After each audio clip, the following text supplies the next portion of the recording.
Hello, everyone. Welcome to this lesson about the economic effects of World War One and the Great Depression. We are specifically going to be looking at Germany and their depression that was happening during this time, because the Great Depression was a cause of World War Two, right? And it's a direct correlation to the Treaty of Versailles. And it is important to note, though, that this depression is felt all over the world. It's definitely felt here in the United States, and it's going to affect Europe and trade everywhere, right? But we're going to specifically look at the effects that it had on Germany and the population there, because it really is one of the reasons that Hitler was able to take control eventually. And yeah, so without further ado, let's hit it up. We have looked at these notes before in class, so this is a big review for you all, but it's important to get either way. So, Germany alone was blamed for the war by the Allies. Because of the Treaty of Versailles, Germany is going to be forced to pay $33 billion. Right? This is a huge blow to Germany, and they can't afford it. Right? In 1920 to 1923, Germany went through an economic depression due to forced reparation payments. An economic depression, like the Great Depression, is a sustained long-term dropping in economic or money-making activity in one or more economies. And in this case, it's multiple economies. Germany is going to feel it in a huge way. Germany did not have the money to pay back its reparations because it was a lot of money, and they're having to deal with their war damages as well. So it's not like they just have money laying around that they can pay. No, they're trying to build their country back after this war, and they're having to help build other countries back. And other countries are struggling to build up their own country after the war anyway. So it's a huge struggle for Germany. So they're going to go into serious debt, which is going to cause inflation. Suitcases are going to begin to replace wallets. In 1923, Germany, where one US dollar equaled 4 billion German marks. That's ridiculous, right? So that means if a candy bar here costs a dollar, a candy bar there, the same candy bar is going to cost 4 billion German marks. German children are going to start using stacks of money as building blocks while playing because German money is going to be so worthless, right? Instead of going and buying building blocks, well, let's just glue all these or tape all these German marks together and we'll make our own building blocks. Right? So what is inflation? And what is hyperinflation? Well, inflation is when money loses its value. So you need more money to pay for the same thing. For example, when I was your age, I could go to Walmart and grab a can of soda out of a machine for 25 cents, right?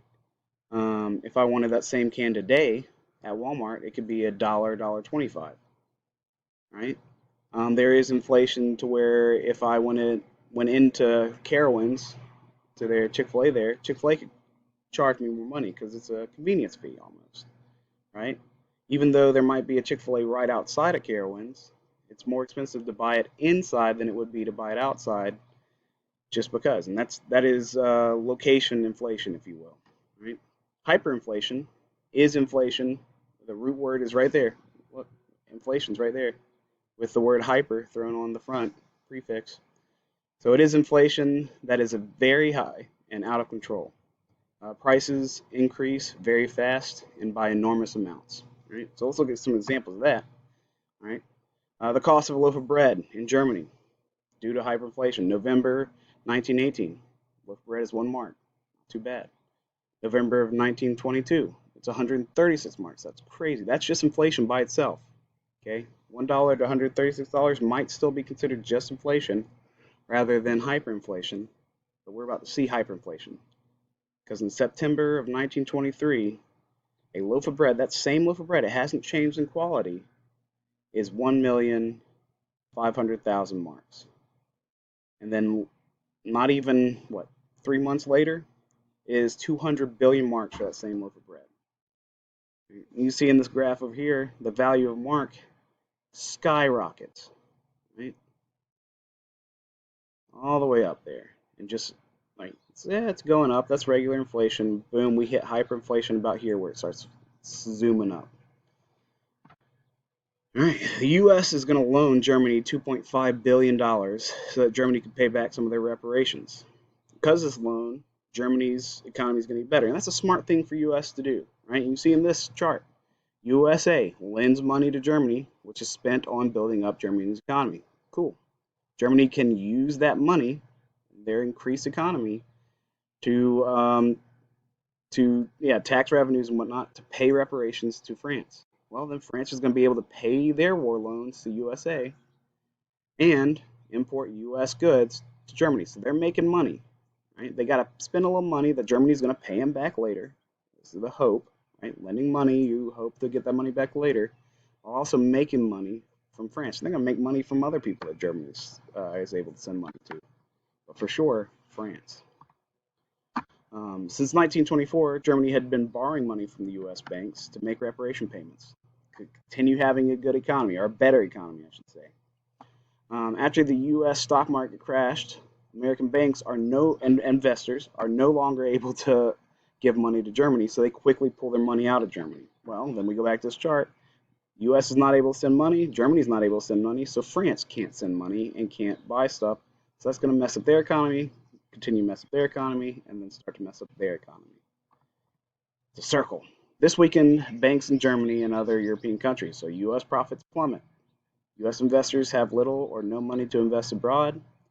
European nations cannot pay off war debts. European production plummets. Europeans cannot afford American goods, and then U.S. profits plummet, and that's going to continue to go round and round and round. Germany is then going to begin to fall behind on reparations payments. So, to pay workers, the German government printed more money, which caused the hyperinflation, making their money worthless. That's why you have people using the money as building blocks. Ultimately, Germans are going to blame the Treaty of Versailles for their problems, right? And that's going to allow for someone like Hitler, who has radical ideas, to come in and ultimately take control of the country. But we'll get to that as we continue. If you have any questions or concerns, please feel free to email, call, or text me. And have a great evening.